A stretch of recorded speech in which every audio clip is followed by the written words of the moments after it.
Show and tell. I did bring 4 articles. One is one handout that I give to my patients on non-allergic rhinitis, and I'll talk a little bit about that. One is an article from the American, the Mothers of Asthmatics. The title is The Toxic Smell of Freshness. About chemicals that we use in our environment. And there are 2 articles, actually they're just a PowerPoint slide from a program that was given at the American College of Allergy, Asthma, and Immunology in Boston a couple years ago. There was a whole 45-minute program just on scented candles and air fresheners. So I promise not to take up everybody's time. I'm just going to quickly go over some of the chemistry, some of the immunology, some of the about the non-allergic things.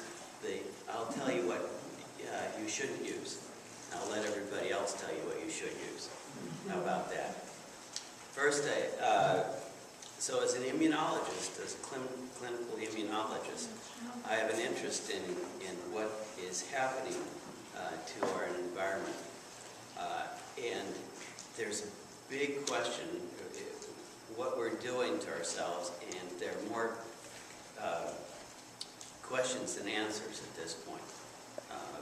But anyone who knows anything about medicine is concerned about the things that are going on in our environment. I'll just leave it at that. Our bodies have more organisms, bacteria, viruses, fungi, on our body and in our body than we have human cells. So we have more germs living with us than we have human cells. And those aren't bad germs. Germs get a bad rap, like fungus and mold gets a bad rap. You know, especially in patients that come to me. But mold is not a bad thing. Mold is nature's recycling. If we didn't have mold, we'd live in a huge dump. There's more biomass, there's more kilograms of fungi than any other living matter on Earth. And so if we disturb our environment, inside and out, with things, it's not good for our self as a person. Certainly not our immune system. We don't understand all that, but we know that antibiotics probably kill more good germs than bad germs. So you shouldn't use antibiotics for colds, which they don't help with anyway, or for minor infections. And in the same way, antiseptics, that kill germs on surfaces, are really a waste of time and money. And I think they're harmful. Particularly anything that says it would kill viruses.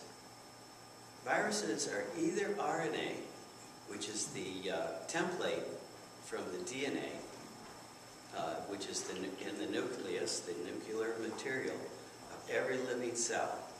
So viruses are either RNA or DNA viruses. They insert into a cell, they take over the cell, and instead of doing what the cell is supposed to do, it makes the cell make more of that kind of virus and kills the cells in the meantime.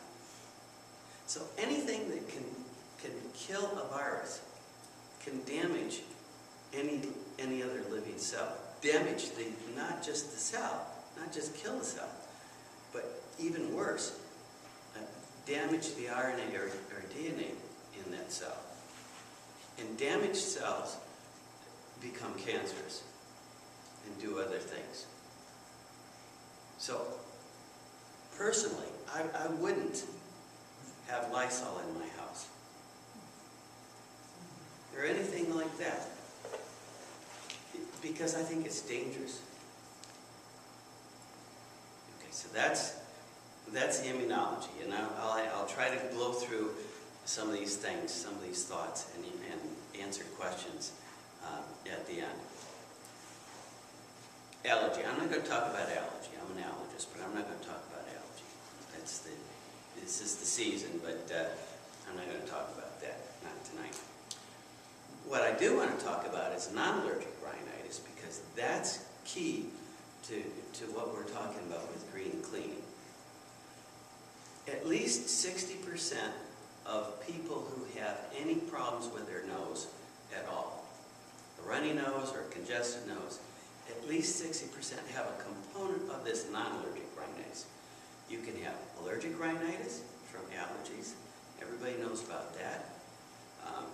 You can have not pure non-allergic rhinitis, or you can have mixed allergic and non-allergic rhinitis.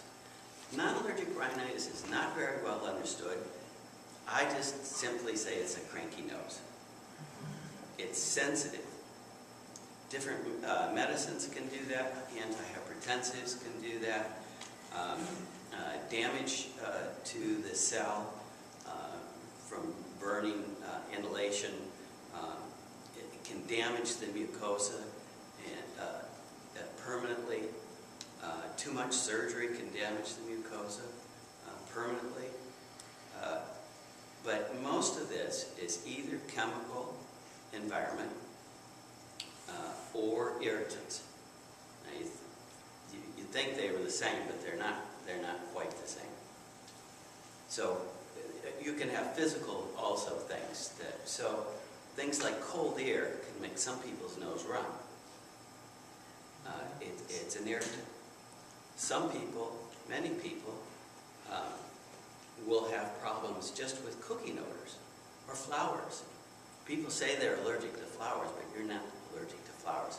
It's the fumes that flowers give off that make some people's nose run. Not just their nose, but also if you have cranky lungs, if you have asthma that's not well controlled, you have hyperreactive lungs. So your lungs go into spasm with cold air, irritants, but even flowers.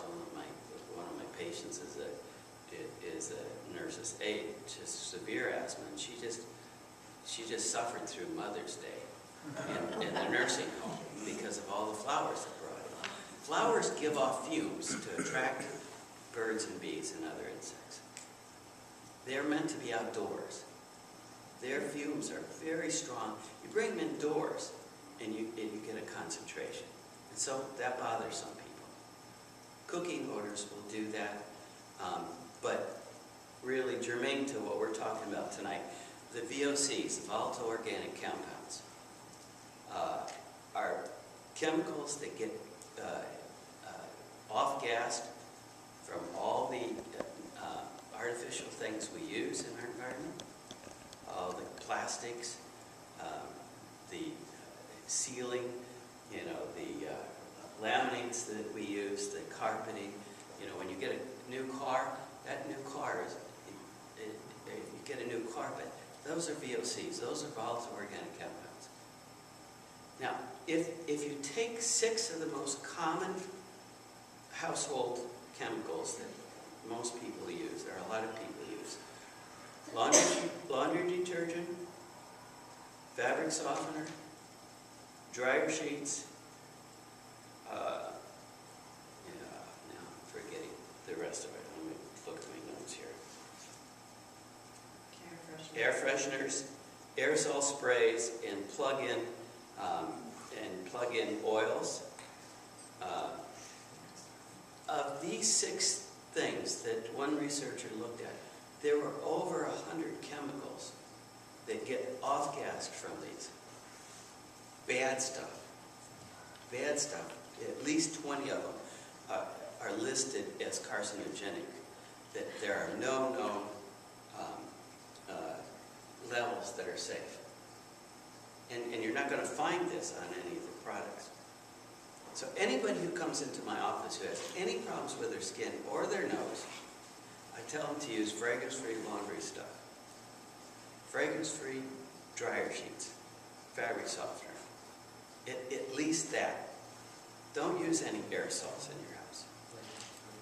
That's indoor air pollution. And a lot of my patients have problems with it, both their nose and their lungs.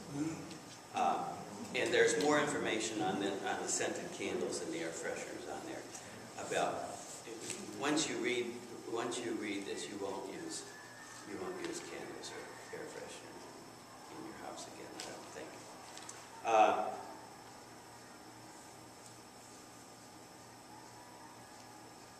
So those are the things I basically wanted to go over. Don't use things, don't bring things into your home that you don't need to, that are not going to be healthy. You have to be careful when you go on the web, and I always caution all my patients and all my friends and the relatives of mine that will listen to me to be careful when they go on the internet, and don't. And so, but I'm going to give you a website, and I've looked at this. I confess I have looked at this myself. So if it says .com, that means there's money involved, to me. So anything that has .com, just be careful of it. It doesn't mean you necessarily have to worry about it. But buyer beware. This is and this was from the article from the Mothers of Asthmatics. That's why I can quote it without, because they're a pretty careful group, without having looked at it myself. This is www.vinegartips.com/cleaning agents. Okay, and that's in there. So I tried to go through this quickly, and I'm sure that you'll have some questions. So I'll be pleased to. Is my 15 minutes up? Pretty close. Okay. Like I said, I could have talked for 2 hours on this. Yes? Do you want questions now? I have one. I wasn't sure whether it was now or Yeah, go later. ahead. What are the symptoms of this sort of cranky lung? We know what the nose would be, but you said the lung could be affected in a non-allergenic rhinitis way. Well, if you have asthma, the bronchi actually go into spasm. It makes it difficult to breathe. But you can just develop a cough. You can develop some postnasal drip that can cause a cough, just an irritant cough as well. So there are some chemicals, and there are some people with some chemicals that will actually get a chemical pneumonia when they're exposed to certain things. Most of these are proteins. Farmer's lung, cotton gin workers' lung, cedar mill workers' lung, pigeon breeders' lung. Most of these are organic compounds that people become sensitized, not really allergic, but sensitized, and causes bad stuff. Yes? Dr. Mills, I'm doing the green cleaning part of this part, but the first year that my sister and I were in business, I had a terrible time with allergies. If anyone had a cat or if it was extremely dusty, I just had a horrible time for an entire year. And then it just kind of vanished after that. I didn't have allergies to the things I had before. Can you explain that to me, why that might happen? No. We don't really understand what turns allergies on and what turns allergies off. But certainly, if you went into this business, if you changed some of the things you were using, if you get rid of some of the irritants in your environment, your nose, your skin isn't going to be as sensitive to things even that you're allergic to. So that's theory. That's not fact. Yes. So we can control a lot of what happens, two questions. We can control a lot of what happens in the home. But what do you suggest when you go someplace and, you know, you walk in and your eyes start tearing because you know, this woman over here has got the hairspray on and that woman over there's got the perfume and then they've done the carpet with something because they want to get nice and clean so the people to come in. And how do you suggest your patients that they manage in a multiple assault situation where they're out? And the second question is, could you talk a little bit more about the cooking sensitivity? Is it gas or Teflon or? No, it's just the cooking odors. It's the same thing as flowers. It's just it's an irritant. There's a little overstimulation from the spices? Yeah, I had a chef one time who had gustatory rhinitis. It's called gustatory rhinitis. It's just not fair. So what you can do, it depends on how sick you get with this. I mean, there are some people who just cannot be in a house if somebody has a cat, or they can't be in an environment if somebody has their cheap perfume on. It's just they can't be there without being sick. So is there a difference between cheap perfume and expensive perfume? Yeah, about $50. Aside from yes, there is, and I'm not sure what it is. But I know the cheap perfume that they put in the laundry stuff and the fabric softeners and dryer sheets is almost uniformly bad. Yes, there is, and I don't know. That's a really good question. I've actually wondered that myself. What is it? But a lot of times the good stuff really isn't as bad. But people who have this, when they go pick out a perform, they don't pick out something that bothers them. They don't like it. It's like kids who don't like peas. Sometimes they're allergic to peas. That's why they don't like peas. Or kids who come in who don't like peanut butter. I really pay attention to that. I really pay attention. Let me leave you with one thought. Yes?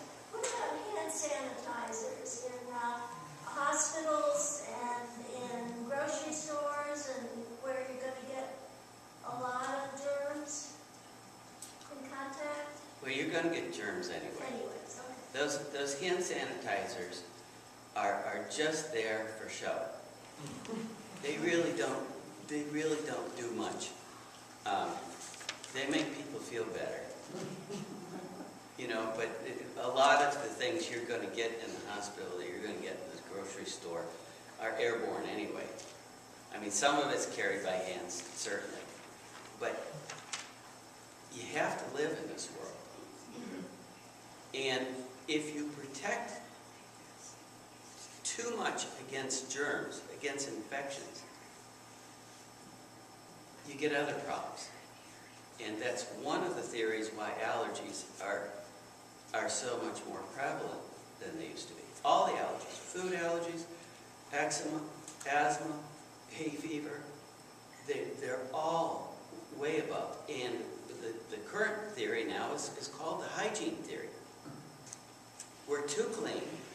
Our food is too carefully preserved. Think about it. What do preservatives do? Preservatives keep mold and bacteria from spoiling food. What do those preservatives do to your intestinal flora? So, yeah, we don't, like I said, we don't know all the answers. I have one, yes, I answer one more question. I want to ask you about chicken food. Yes? A lot of people are having chickens now, Yes? and the coops need to be cleaned. Yeah? And I knew somebody that wound up in an industrial place where he wound up with some issue in his lung as a result of picking something up. But I guess what I'm asking is, what would you prescribe is the best way to protect against the dust that's created by the chicken coop, being that a lot of people now have chickens? You have to be careful. In what way? You have to be careful. You can, first of all, you can keep the dust down. If you're going to clean something, don't clean it dry. Wet it. Yeah, just take a spray bottle with water and just wet it a little bit so it doesn't become so much airborne. Right. I mean, off the top of my head, I think that's the first thing. I mean, there's some people who are going to get allergic to anything, but I'm sorry, but I've had chickens for about 40 years now, and if I wet that stuff down, boy, does it start to stink. I'm not talking about wetting. I wear a really high-quality Yes. mask when I do it. Yes, yeah, a mask is a good idea. What's a high quality You mask? don't like this, the wetting down. No. No. So, We what use- do you do? I wear a mask. What kind? And then you just. One that filters out VOCs. So it's Oh, so really good. tough. So I good. use it on a diesel tractor so that I don't get Where do you VOCs. get those masks? A good hardware store. So let me finish with one thing. Just because it's organic, or just because it's natural, doesn't mean it's good for you, let alone safe. You know, think about nightshade, think about poison ivy. Just because it's natural, doesn't mean it's always good for you or safe.